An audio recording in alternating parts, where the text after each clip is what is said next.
Welcome, everyone, to the Young Lords A Radical History July Book Talks. It's so awesome to see new faces, familiar faces. My name is Lily Cruz, and on behalf of El Grillo en Areto Project, we are so happy to be here with you this evening to talk about the Young Lords.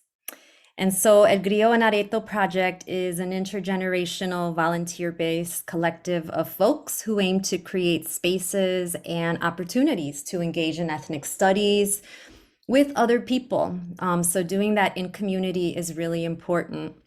And we aim to study untold stories of liberation and resistance. We hope to heal collectively, one conversation at a time, and to share the learning with others. So each one teach one. And I see some familiar faces. So I actually wanted to ask who tonight can share with the community what either a griot is or what an areto is.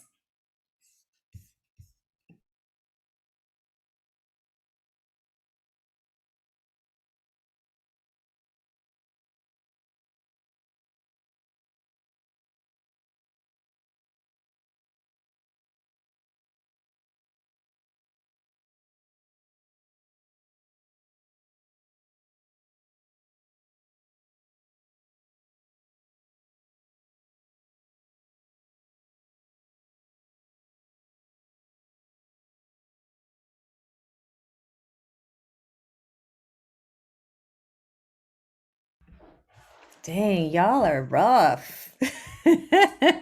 I'm usually good with the wait time, but yeah, that was what do they call it when you like stand and wait, right? So it's all good. I can share. So Griot in West Africa is the holder of the people's stories. So people can know where they came from, where they are going, and where they are. And aretos are how the Taino celebrate in community, have political conversations, do storytelling, and also celebrate. And so our name is really a celebration and honoring the indigenous and Black roots of the Caribbean, and their ancestral practices. And to start off, we'd actually like to ask that if you feel comfortable, each of you call into this space an ancestor or an elder that makes you feel connected to yourself, whether it's your culture, your stories, your history, and it may or may not be a family member, doesn't need to be. You just feel so connected to yourself because of this person being in your life. And so want to ask that you take a moment to think of them. You can say the person's name out loud or just be silent, or you can pass on this, or put the name in the chat.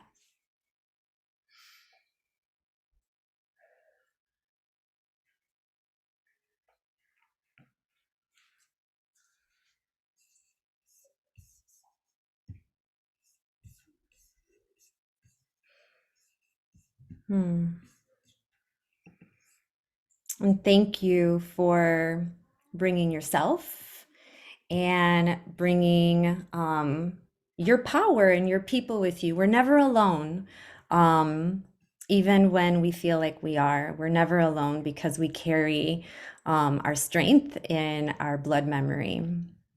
And you're not alone here either. El Grillo en Areto Project community members have that in their Zoom name. If you need anything, privately chat or just holler to the whole group, whichever way feels right to you. And there is also closed captioning available. And so if you have had the privilege of listening to Johanna talk about the Young Lords, you know that her depth of knowledge which is based on meticulous research and really deep, active listening of the Young Lord's stories. It runs really, really deep. That alongside her brilliant analysis is just one of the reasons why she is such an amazing storyteller and shares stories that you want to listen to as you're trying to understand yourself, trying to understand the world, your place in it, and what to do. So we are so grateful to have her today in this space as we delve into chapter 4 and talk about analysis and revolution, the Young Lord's 13-point program and platform. Welcome, Johanna. Thank you so very much for the invitation once again, and thank you for your work, Lily. You've been shepherding this project and herding cats. Organizing is not an easy thing. It's a full-time job, and you have to think about everything. So pulling people together is really a labor of love for our people. So thank you. And their stories. So I want to start with, I want to start by asking you a question, and that is, hopefully you've read the chapter. Why did the Young Lords and the Black Panthers wear fatigues? Why did they, how do you understand their revolutionary garb?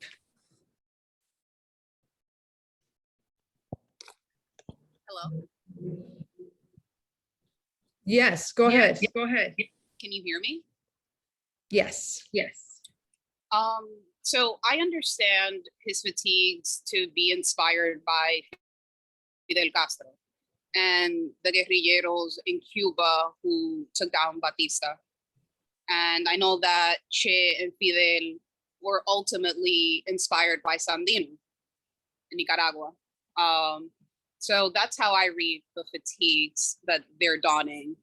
It's almost like an homage to them, to the struggle that they're navigating, right, and undergoing and tapping into. And I know that military influence also deeply influenced how they organize themselves. So the ranks, how they view themselves as an organization. Anyone else? Yes. Anyone else want to take a stab at that question? So there are different ways of answering this question. And that's one answer. That's accurate. That's right. Any other contributions?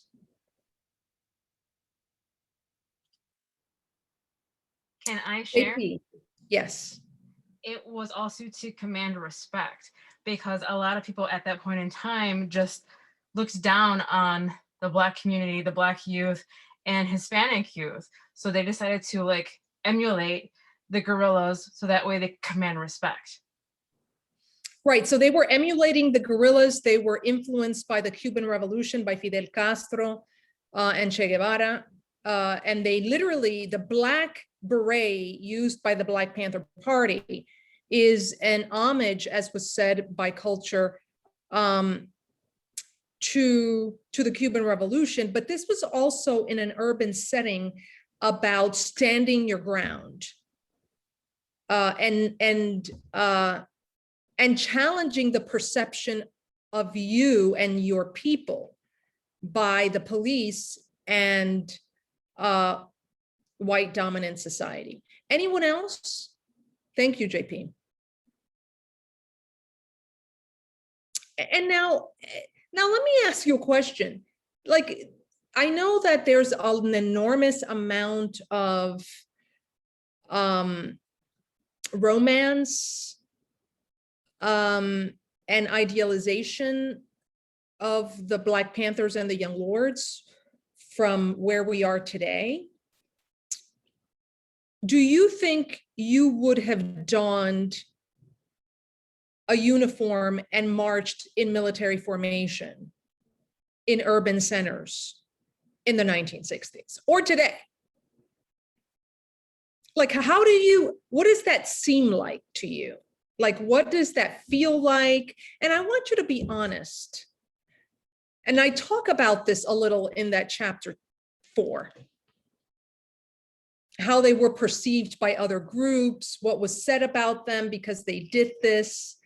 And I want you to put yourself in that period and tell us what you might have thought about the drama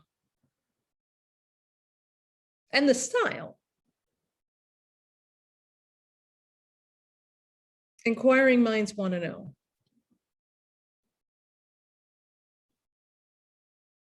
Anyone? Not everyone at once, please.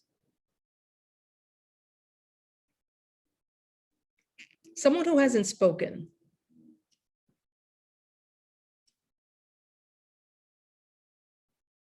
No wrong answers, just honesty.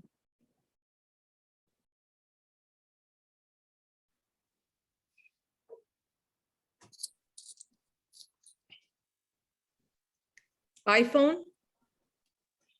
Hello, hi there. Yeah, go ahead. We can hear you. Hi. Okay. My name is Anthony Torres.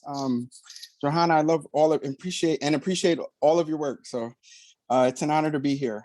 So I just want to make a comment about this, and not sure if I'm right, but I'm also an Army veteran. So there was a time when I was a reservist in upstate New York, and I would walk around in the military uniforms pre 9/11. Not to date myself. And oftentimes when I was seeing it, I noticed also, as you know, a 6 foot tall Puerto Rican guy in upstate New York, I kind of stood out, but it was a different response when I was in uniform, that it almost demanded respect. And I have been a part of some mobilizations. I went to Standing Rock, North Dakota, and to have a group together, a cohesive group, whether it's in the streets or in protest, or just a collective group in that kind of way, I think is reminiscent of war, and that the battle is against oppression. The battle is against police brutality. So those are the kind of things when I see the photos and watch videos of the young lords, is that they carry themselves with a clear mission, direction, and what's necessary in larger organizations as well as military units is structure and hierarchy. So just wanted to share that. Thank you. Structure and discipline. Yes, thank you for sharing that. Really, yeah, incisive remarks and born of your experience. Anyone else?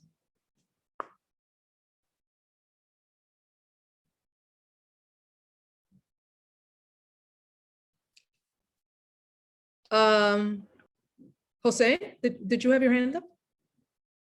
And anyone else? Johanna, someone had dropped something in the chat if you want to take a peek at it. All right, can you read it? I don't think emulating militancy would be okay or PC today, just from the conversations I'm hearing about imperialism and internalized oppression. All right. Okay, so this is a different period. And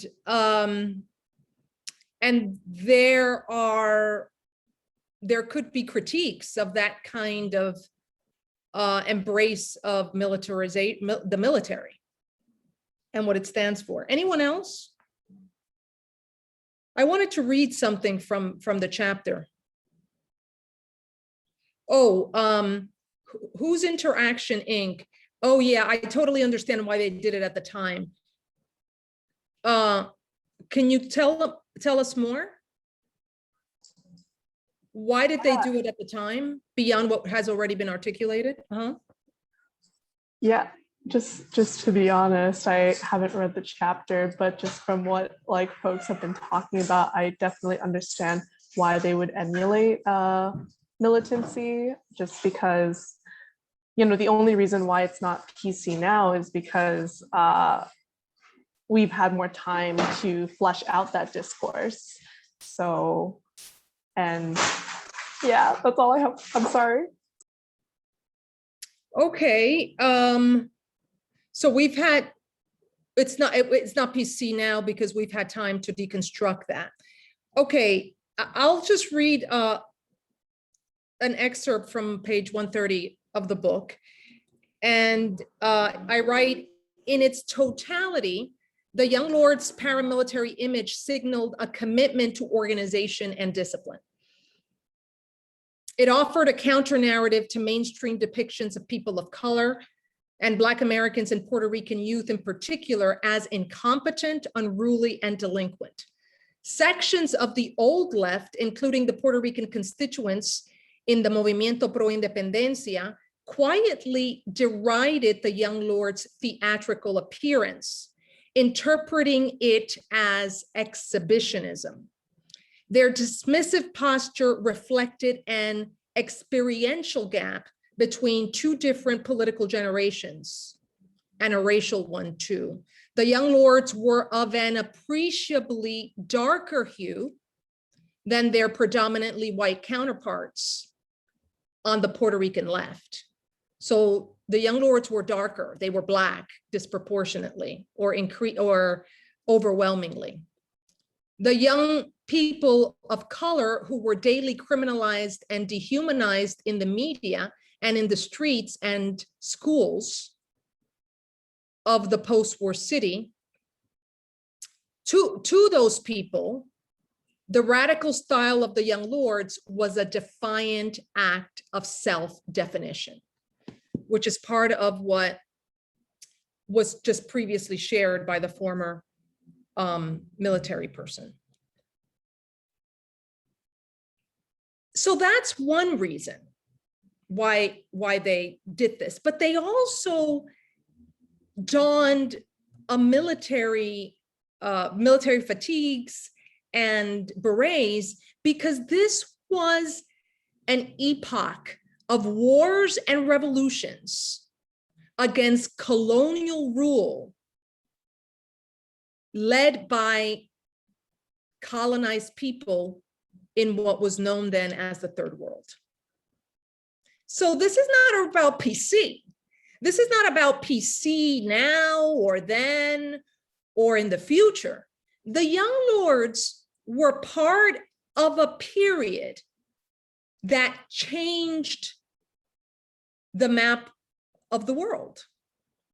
After World War II, when Europe was fighting itself and exhausting itself in battle in the theater of war, the city of London was destroyed. So was cities in Germany, in France.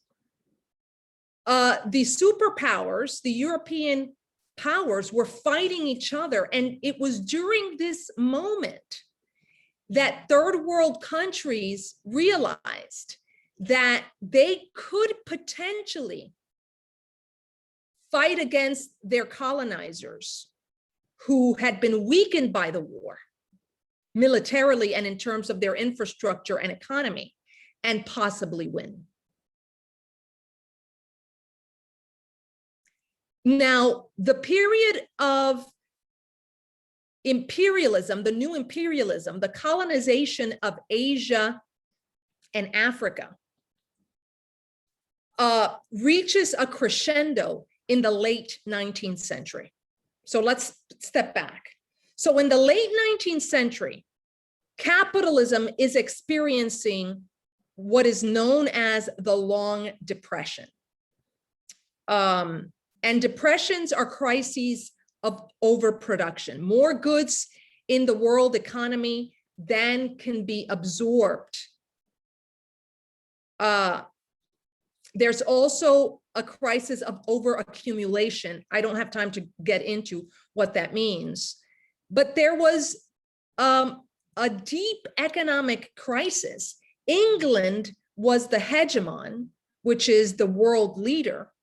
And historically, the world leader under capitalism forces other countries to abide by the rules of the market, which is open trade. You keep your markets open without tariffs so that the economy continues to flow.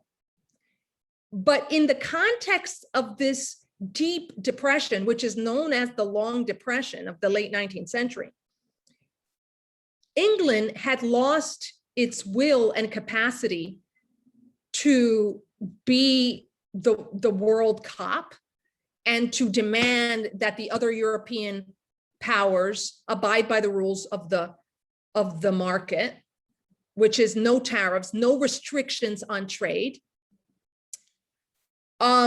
So literally England threw its hat in and started, like other European powers, establishing tariffs to protect its own national domestic economy. That didn't work.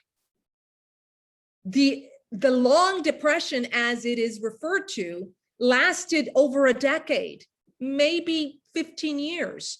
So how did the European powers get themselves out of this deep crisis of overproduction, this deep crisis in capitalism?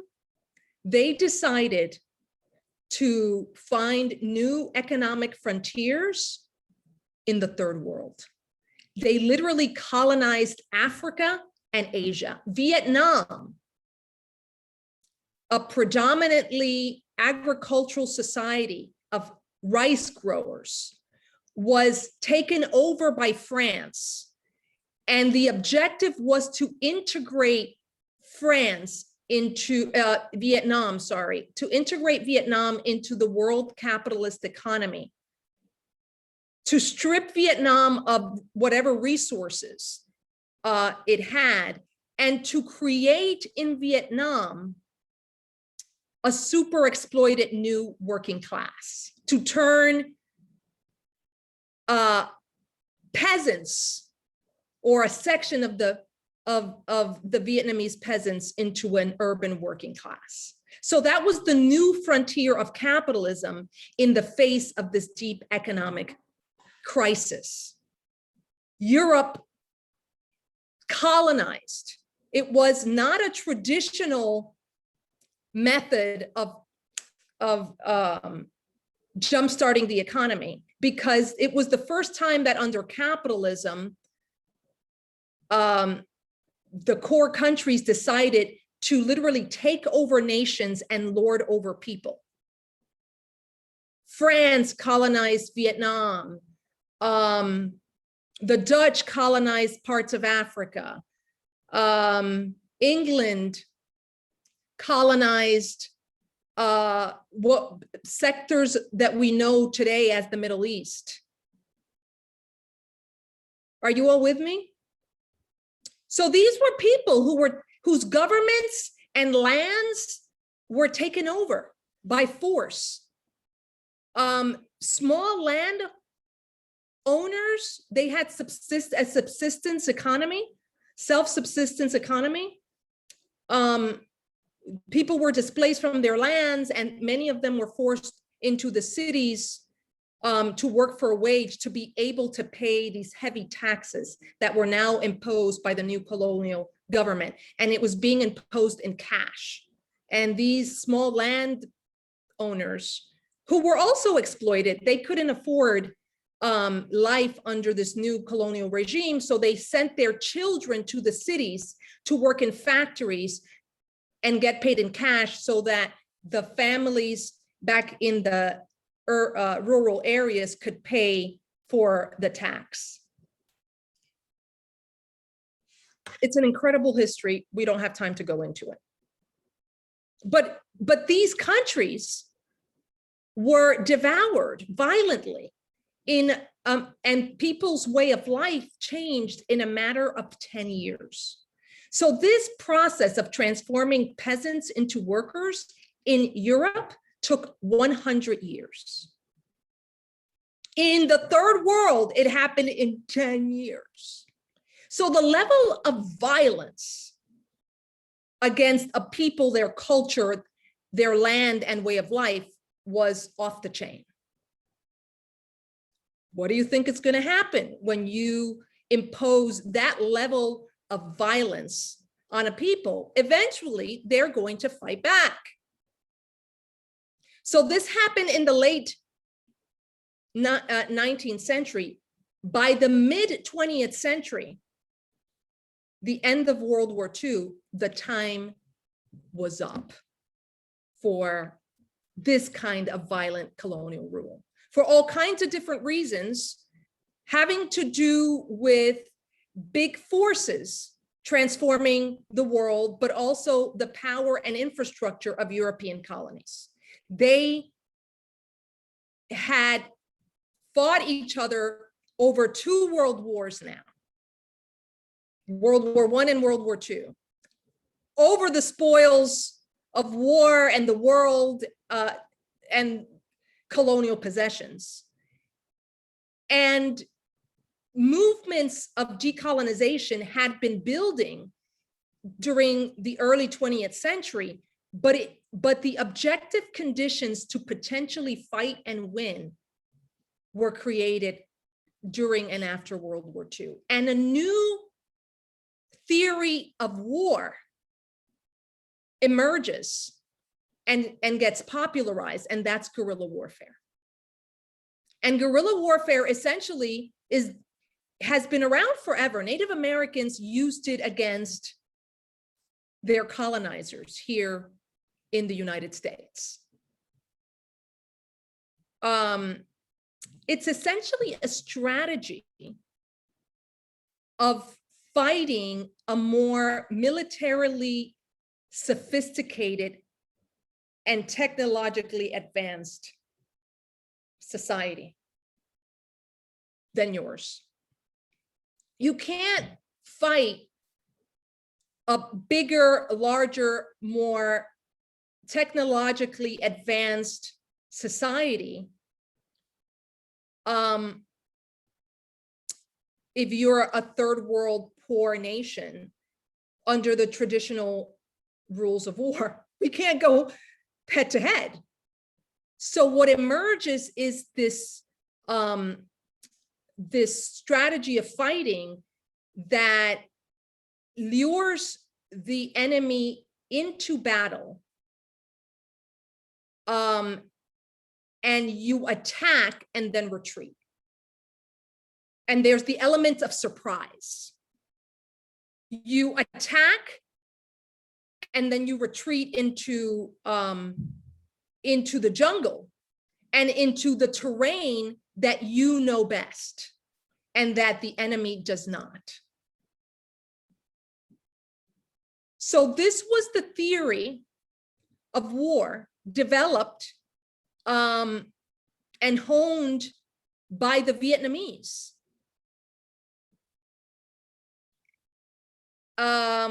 During World War II and in the first 10 years after World War II, when the Vietnamese were fighting the French to gain their independence. And the military leaders of Vietnam wrote about this strategy of quick fire, barrage, and attack of the enemy, its installations, and a quick retreat into the jungle. So there was no clear military target that the enemy could potentially identify. So this caught on like wildfire. And so after World War II, the entire maps of Africa and Asia are transformed because previously colonized people, colonized in the late 19th century, are launching wars and revolutions against European colonial rule. And they are writing about the struggle to decolonize their nations and their minds. So this is the moment when the Martinican, the Black Martinican psychiatrist, Frantz Fanon, literally travels to Algeria, is hired by the French military, and he ends up being a turncoat, abandoning the French colonial powers and joining the Algerian and their struggle against French colonial rule in Algeria, and helping to lead or supporting the Algerian revolutionary forces. And it's Frantz Fanon, a psychiatrist from Martinique, who writes the very important book, Wretched of the Earth and Black Skin, White Mask. These are the revolutionary writings of the period. Among others, Che Guevara is also writing. These folks are influenced by Marxism and the notion of building a revolutionary party to take over state power. But they're also investigating the ways in which the colonial project is disfiguring not only the nation, but also the psyche of the colonized. How we internalized European white supremacy and racism in the process of colonization. And this is a process of socialization that happens through all of the institutions of society, the schools, the courts, the family, the institution of the family as it's reorganized under colonial rule, the media, etc. Internalized racism under colonial rule. And part of what Frantz Fanon argues is that in order for colonized people to regain a sense of their humanity, which has been stripped by the colonizer, the colonized have to launch a war of liberation to gain their personhood and humanity. So this wasn't happening in one place. This was happening in all of the world. So when the young lords emerge, in the late 60s, the lessons of revolution, the writings of revolution, the lessons of struggle domestically in the United States are at their peak. There is a sense that the United States is also an imperial power and has its own colonies in Puerto Rico that nobody's talking about. And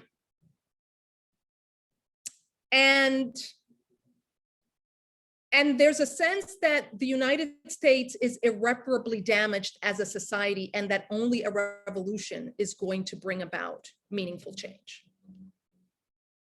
So I'm giving you context for understanding why the hell these young kids from Chicago, from Lincoln Park and the Bronx and neighborhoods in Philadelphia are donning what might look from the perspective of today as spectacle. You understand? If you are looking at it ahistorically, you're like, these people are crazy. They're you know, acting like fools. But this was a moment of wars and revolutions, and there was a sense that we could fight and win. And there were examples, right? Part of what it takes to become radicalized, to draw revolutionary conclusions, is not just an understanding of how ish works. It's also examples of victory. The Cuban Revolution was an example of a people fighting for self-determination and to rid themselves of a dictator that was supported by US imperialism. Boom, it's possible. We can do it. We are the many and they are the few, and we need organization. So in 1969, when the Young Lords emerged, 2 million, I think I've said this in previous conversations, 2 million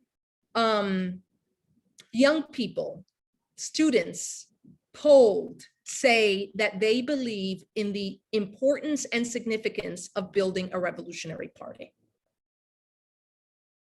And building a revolutionary party, as someone said previously, is about building discipline and organization. And in this case, one modeled around the liberating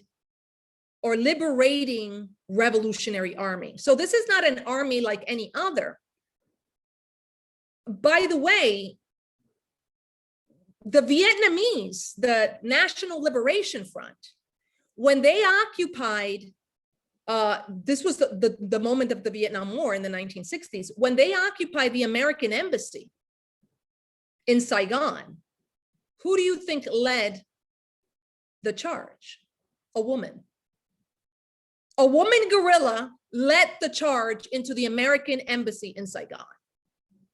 While women here in the United States were like, what's the problem again? Where are our rights? Women in Vietnam were part of a revolutionary army and were allowed to lead one of the main military campaigns of the decade. So you can't really compare the Revolutionary Army that's fighting against the colonizer with the imperial army of capitalism. One is fighting for liberation, and the other one is seeking to conquer through violence. Okay, so boom. It is in this context that the Young Lords draft this 13-point program. You can't really understand the 13-point program if you don't understand that they weren't making it up. This was already in the air. And they wanted to bring these ideas to the United States. And they wanted to understand the condition of racism and oppression experienced by people of color through the lens of the colonial project and resistance to it. So they used a political framework to understand oppression. Very important. These were people who were reading voraciously. They were reading Frantz Fanon, they were reading Karl Marx, they were reading all of the literature emerging out of revolutionary struggle. They were reading the writings of Che Guevara. The first point of the program read, we want self-determination for Puerto Ricans, liberation on the island and inside the United States. We want self-determination for Puerto Ricans, liberation on the island and inside the US. And they also wrote that they stand for the, quote, the rights of the diaspora, unquote. So this is new. This is new, the rights of the diaspora. Part of why the Young Lords are important is because they were theorizing an experience that was relatively new in the 20th century, which was that colonized people were massively displaced by the colonial project. From the colonized nation, like Puerto Rico, to the center city of the colonizer country, New York, Chicago. So when you colonize a people, you're going to have to let some of the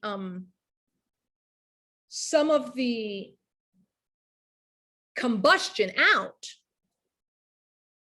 And that's the role that migration plays.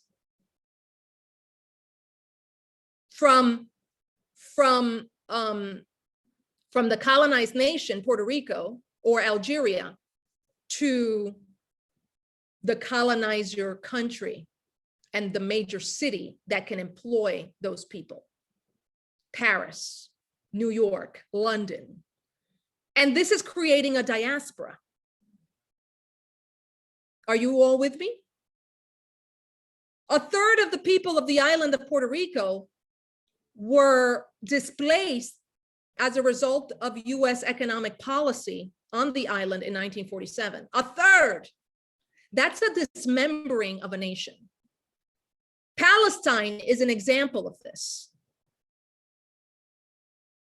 Palestinians live everywhere but in their homeland. They've been pushed out by a settler colonial power. So the young lords are like, okay, there's this thing called the diaspora. We're living it. We are children of the diaspora and we have rights. And in fact, we have to fight for our rights because that colonial subjugation follows us into New York and Chicago. So they pretty much understood that there were large-scale geographic displacements generated by the fallout of colonial rule and resistance to it. So guess what? 1 million Vietnamese people settled in the United States after the Vietnam War. This is what happens. You invade a country, the United States invades a country, and then it opens up the border a little bit to let out some of the steam.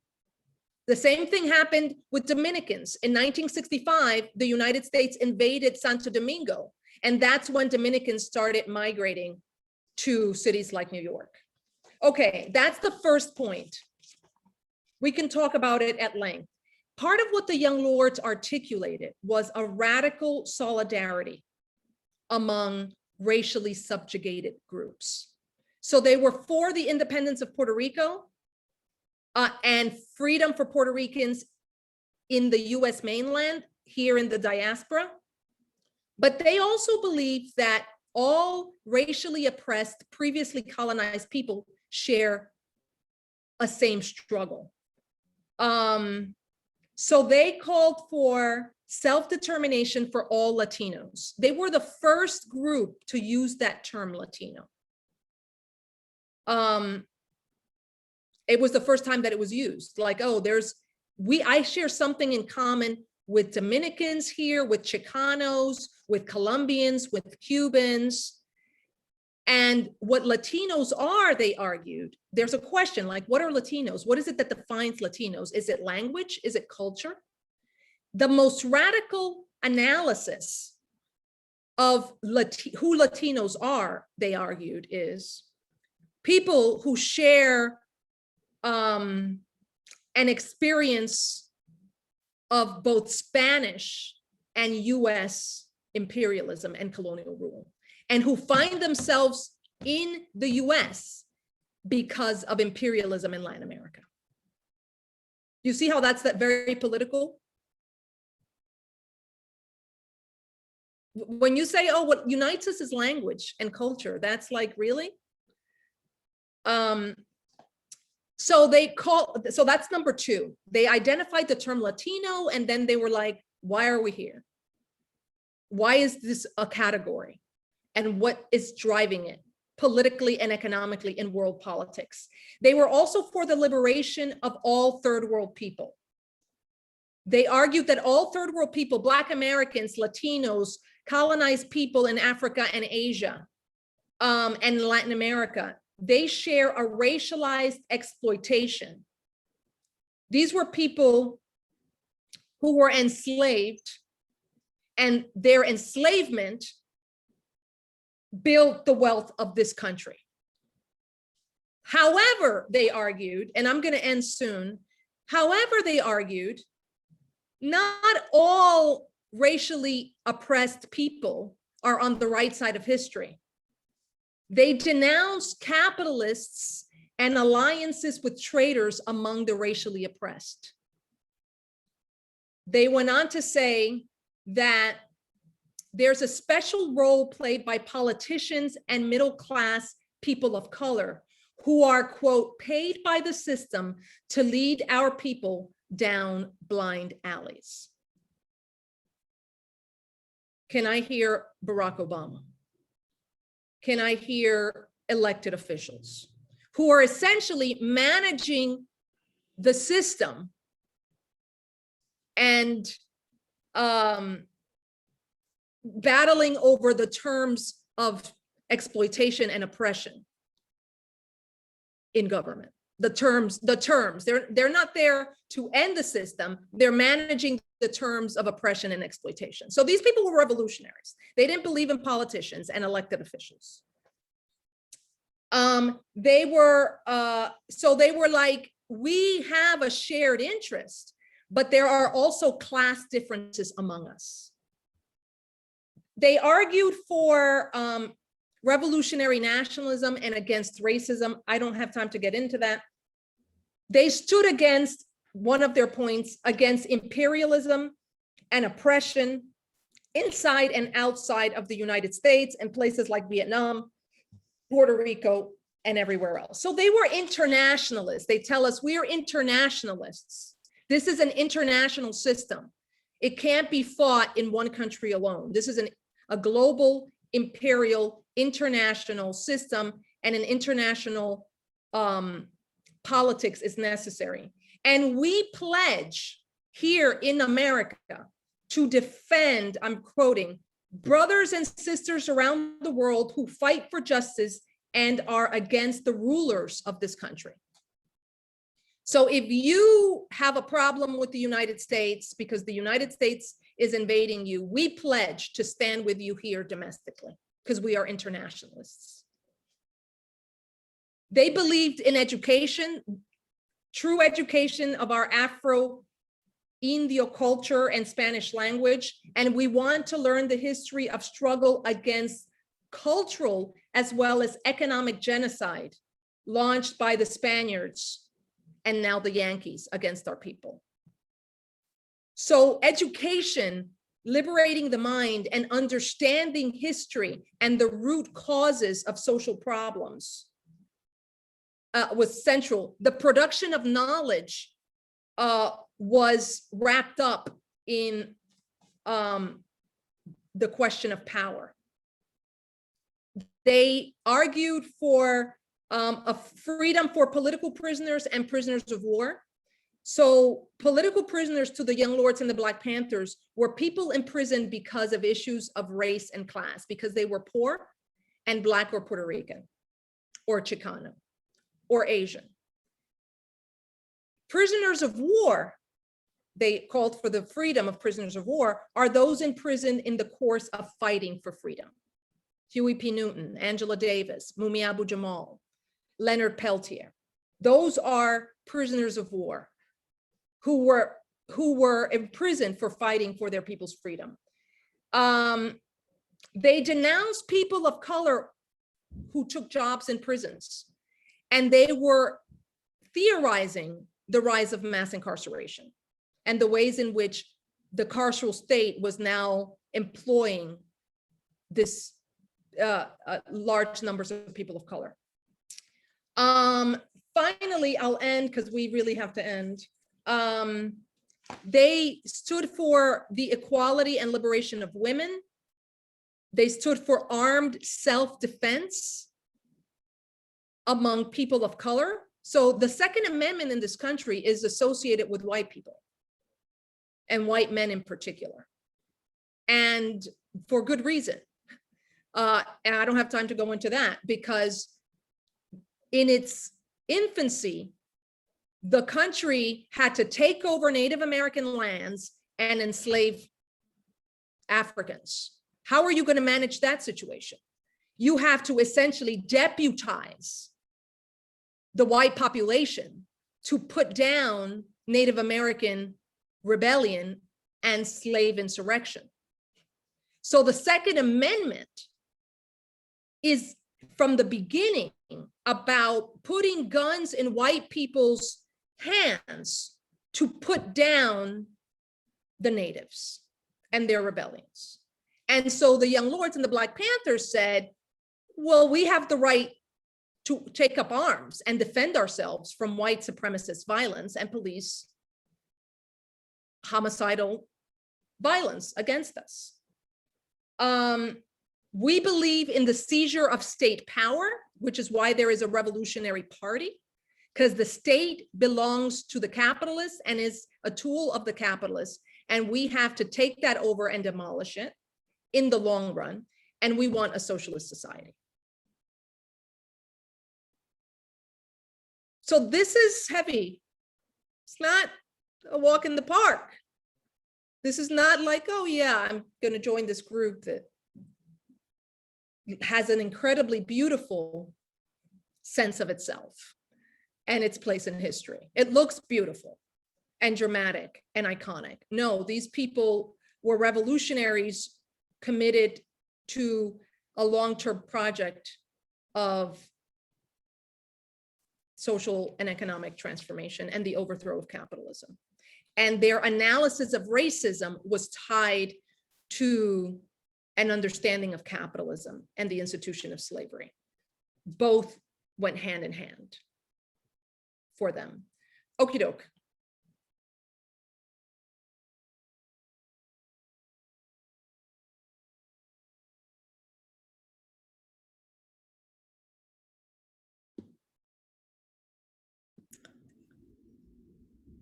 Johanna, before we end, should we ask folks if they have any questions? We have to hop off at 6:30. Yeah, I could do a little more time, maybe 10 more minutes or 15. Any questions, reactions, responses? This is a different conversation. Yesterday was the conversation, last time we talked about the beautiful story. Inspiring, but this is a different story of the political underpinnings of the organization.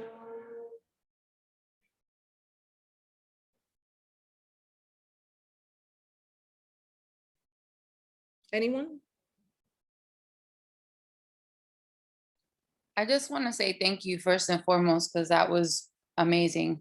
And I wanted to also ask, a lot of what you were saying as I was listening to it is happening currently in Puerto Rico. And there's a lot of organizing that I do around that through the people that are coming here to basically evade taxes from the United States. And so I kind of just wonder, because something that you opened up with was about the uniforms. And I know that here, if you do that, it's like, tú estás haciendo un show, es un show. O sea, la gente que está en la calle, they said the same thing about people that went out for Ricky Rosselló, but then after a while started to pick up in the streets and then everybody se fue para la calle. So now I just wonder, you know, like, how can we apply, or is there something that maybe we can take as a lesson from the Young Lords to kind of combat what's happening current day in Puerto Rico? I mean, and just to add something in there really quick, there was even somebody that said, this man, because they're creating bills against it right now. One of the people being Maria de Lourdes from the Pit Party is creating PS 40, which is a bill basically to ban Act 20, Act 22, and Act 60, which are the tax evading laws. And in their Facebook group, the guy says, if this bill passes, if PS 40 passes, and like kind of it tells everybody get involved in the politics here. It's really important. You know, it's important that we influence legislation. That's what they're saying in their Facebook groups.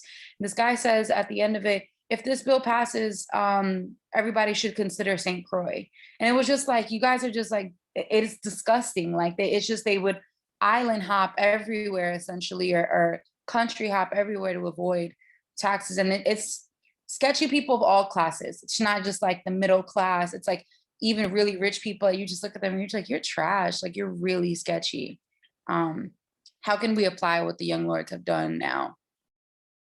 Oof, that's a long, that's a tough question. So some more Puerto Ricans live in the diaspora, as part of the diaspora, than on the island. So in the aftermath of Hurricane Katrina,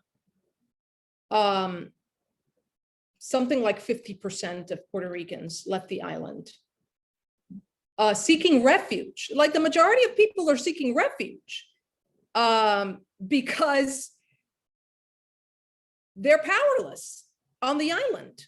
And the island is being managed by a colonial board that is forcing the Puerto Rican people to pay debt that the island has. And so there is an austerity, I don't even know what to call it, an austerity, Austerity measures. like it's a shotgun austerity wedding that is eliminating the public sphere. Schools, at some point, prisoners and children in schools, prisoners in prisons and children in school were not getting food because of the budget cuts. In Puerto Rico, like 3 minutes ago. The electric company has been privatized, sold off. It's a multi-million-dollar contract that has been given to this American company. And some Puerto Ricans say that their electric bill has been $700. So these are the conditions that are leading Puerto Ricans to flee. And then there's poverty and unemployment. So ultimately, we don't blame Puerto Ricans for leaving the country. Like, people have to survive. And human beings have been migrating since the beginning of time. That's why we have the continents, right? Out of Africa, as a measure of survival. What the Young Lords, and I would argue as a historian, said or argued, is that where does change come from? How does change happen? Where is the power? The power resides in the organized, collective, strategic actions of masses of people and their movements and their demands. Everything we have that we call freedom was a product of struggle on the ground against empire or government or capitalism. The 8-hour day, for example, no one works 8 hours, but the 8-hour day was a demand called for in the railroad strikes of the late 19th century. Because why? Because railroad workers were being worked to death. Literally, Chinese and Italian and Irish railroad workers dropped dead building the railroads. So it's no surprise that the 8-hour day emerges under those conditions, right? So there is a complex dynamic wherein you struggle on the ground and you have aspirations for a new society, but you're also driven in your demands by the conditions under which people live that are driving what we fight for. The Patient Bill of Rights, the first known Patient Bill of Rights, was drafted in the Bronx in the aftermath of the occupation of Lincoln Hospital by the Young Lords. They were working with people in the community, with workers, nurses, hospital workers, doctors, and patients who were dying because of medical discrimination. And so in the context of that struggle on the ground, a Patient Bill of Rights, this didn't come out of the heads of the Young Lords. This is the harvest of struggle.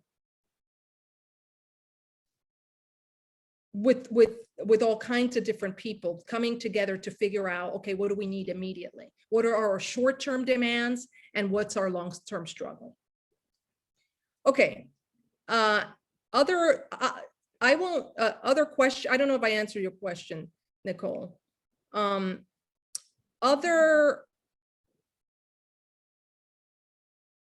questions, observations, comments? Another thing is that part of what you do in struggle, which is not easy, is that you establish different morals and standards.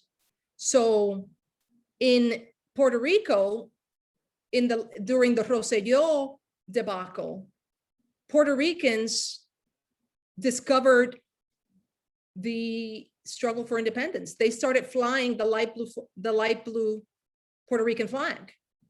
So consciousness tends to shift very quickly. Hey, Johanna, we do have a question coming up from Shay in the chat asking about Denise Oliver Velez, just anything general about her, how she fits into this whole thing. So the Young Lords are this fascinating organization. In Chicago, the Young Lords were composed of Mexicans and Puerto Ricans. And they worked closely with Black Americans. And poor whites from Appalachia in the Rainbow Coalition. I do not think that that could have emerged in New York City. That is a Chicago story, born out of the conditions of Chicago and the leadership of Fred Hampton and Cha-Cha Jimenez. So it's a Puerto Rican revolutionary nationalist organization, but it's multi-ethnic. It actually reflects the diverse, increasingly diverse ethnic character of the city after World War II, where people of color are moving into the cities. Black Americans from the South, Mexicans and Mexican Americans from Mexico and the Southwest, Puerto Ricans from Puerto Rico, poor whites from Appalachia. In New York, Puerto Ricans and Black Americans lived in the same neighborhoods. That didn't necessarily happen in Chicago. They lived in East Harlem, even though East Harlem is known as El Barrio. So the Young Lords in New York, because they're organizing around issues of health, against the police, issues around poverty, they attract everyone who's in the city. Their neighbors are Black Americans. And so 30% of the organization in New York City is composed of Black Americans who join a Puerto Rican revolutionary nationalist organization because it looks like the Black Panthers, and also its leadership is Black. They're Black Puerto Ricans or Black Cubans. So there's this common cause and affinity. These people look like me, they talk like us, and they also recruited Colombians who were migrating into the city in small numbers, Dominicans, and Denise Oliver becomes the first woman to be elected to the leadership body of the organization. She's not Puerto Rican, she's Black American, but she had been involved from the go in building the organization. I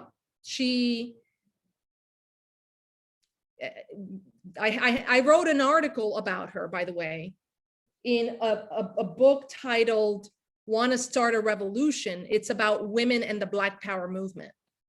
The title of the book is "Want to Start a Revolution," and chapter 10 is on Denise Oliver.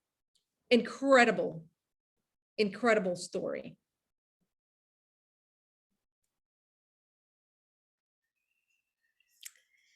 And I also wanted to share on that note that next week, Johanna, I said that chapter 8, The Politics of Race and Gender, would be a good chapter to read as we delve into gender and race in the Young Lords. So just as you're talking about Denise Oliver. Well, maybe we should, I'm looking for the volume in my bookshelf. It's somewhere here.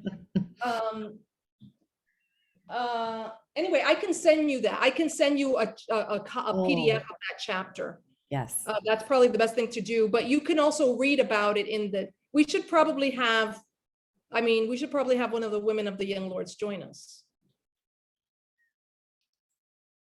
Yeah, I mean, it's a little late, but I'm sure we could figure something out.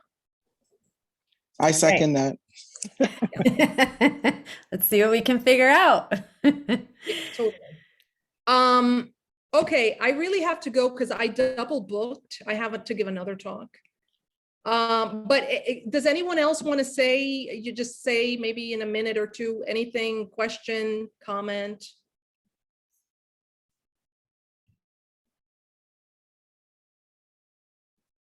What about Dilcia Pagan, says Willow Cats. Dilcia Pagan is a Puerto Rican political prisoner who was not in the Young Lords, and she's in Puerto Rico. She was freed and she's in Puerto Rico now. One of the revolutionaries, activists of that period.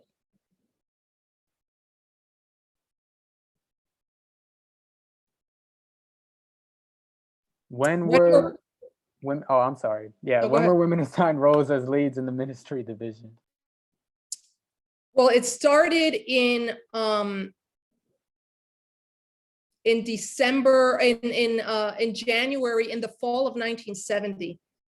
This is in New York, when the organization grew, and with that growth, a larger number of women joined the organization. And Denise was assigned to be Officer of the Day, OD. That's a military title that maybe Anthony Torres knows about. So the OD, the Officer of the Day, was in charge of running the office and making sure that people showed up, the Young Lords, and that they were given their assignments, and that people were disciplined if they didn't show up. So she was assigned because she was experienced and she knew how to pull things together in an office to make sure that the machine was operating well. And that gave her a level of power, right? And recognition on the ground. And then during the same period, the women started meeting and challenging the male chauvinism in the organization. And at the end of that 6-month period, in the summer of 1970, they put demands to the organization to elect women to the leadership body and to assign women to the different ministries, especially the defense ministry. And they won. It was a huge struggle. That story is in the book. And also, Iris Morales has written a book on the women of the organization, titled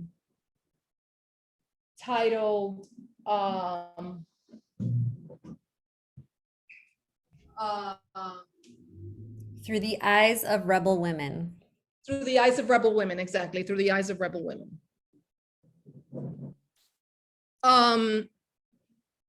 Through the Eyes of Rebel Women. And yeah, we also, just to end on this note, we had an exhibit in New York City, in the Bronx, and it featured the women of the Young Lords. This was in 2015. And we brought the women of the Young Lords together to talk about their experience in the Young Lords. It was amazing. And this forum is online. It's like a panel discussion that went on forever. It was a packed house. We had to turn people away. And this was the first time that the women of the Young Lords had gotten together to talk about their experience in the organization. This was part of an exhibit on the Young Lords I curated in New York in 2015. We also curated an exhibit on the Young Lords in Chicago at DePaul, by the way. I can't remember, maybe in 2007 or 2008. and had a series of conversations. Okie doke, I gotta go. Thank you so very much, everybody. Please read. I assure you that the book is better than the talk. You know how they say the book is better than the movie? The book is better than this talk. Okay. Johanna, can you hear me? Delcia told me she was in the Young Lords. She was in the Young Lords at some point. Yes, Brief- she was. All right, well, there we go.